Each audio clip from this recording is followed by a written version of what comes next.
قبل ما نخرج فاصل، هناك خبر آخر عن الفريق أحمد شفيق.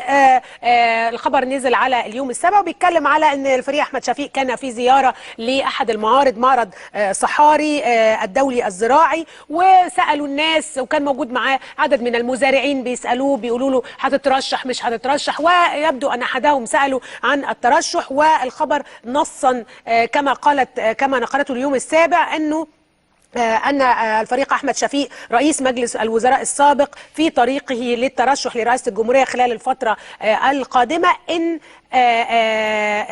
لم توجد عوائق تمنعه من الترشح. الحقيقة أنا اتصلت بالفريق شفيق وسألته بنفسي إيه مدى صحة هذا الخبر، والحقيقة وقال لي بالنص كده: نعم، لدي نية للترشح لرئاسة الجمهورية، لكنني لم أحدد بعد لا الوقت اللي هأعلن فيه ذلك رسميا ولا طرق ذلك، يعني انه لديه النية بالفعل، لكنه لم يعلن بعد ترشحه رسميا لرئاسة الجمهورية، وان هو هيختار الوقت المناسب للاعلان. والفريق شفيق اعتذر ان هو يدخل معنا في مداخلة